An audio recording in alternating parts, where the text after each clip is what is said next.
The Stone Cheese. There once was an old man who lived with his 3 sons in a small wooden house at the edge of a forest. The nights were growing long and cold, so one morning the old man asked his eldest son to go into the woods and chop down a tree for firewood. The eldest brother grumbled and groaned, for he did not like to work. But finally, he went off with the smallest axe in the house. When he reached the forest, he found the softest, rottenest old tree that he could. He had scarcely taken one whack at it before he felt a tap on his shoulder. He spun around, and there stood the ugliest, meanest-looking troll anyone could imagine. The monster had one red eye in the center of his forehead and a big nose shaped like an overgrown carrot. "Hey, you! Flappy fingers!" shouted the troll. "You chop down one tree in this forest and I'll break you into 2 pieces." Since the elder brother much preferred to stay in one piece, he threw down his axe and ran toward home as fast as his legs could take him. He told his father that he'd never go into the forest again. The next morning, it was the second son's turn to go for firewood. Bragging that no troll was going to frighten him, he took a bigger axe and picked a taller tree.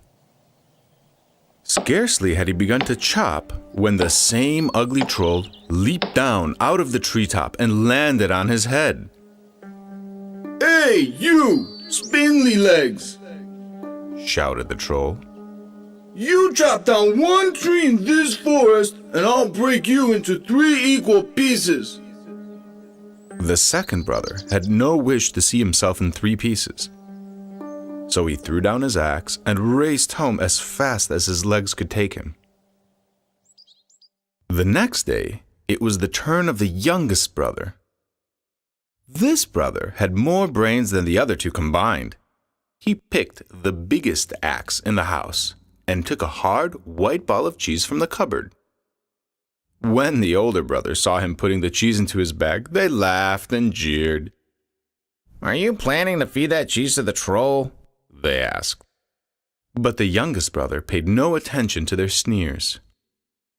"Who knows what use I will find for the cheese?"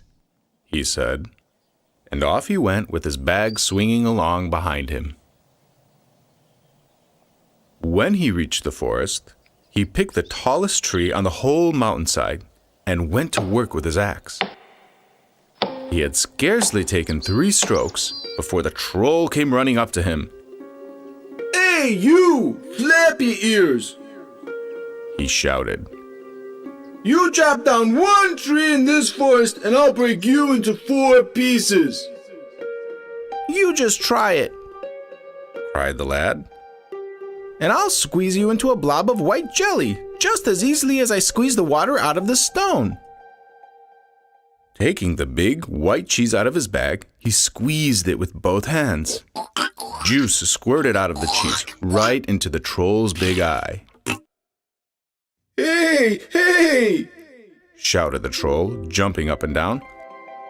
"That's enough! I don't want to be crushed like that stone. Just spare me and I'll chop down all the trees you wish. I'll even cut them back into logs and haul them to your house." As soon as he heard that, the lad agreed to spare the troll. And from that day on, the ugly monster saw to it that the old man and his sons had all the firewood they needed.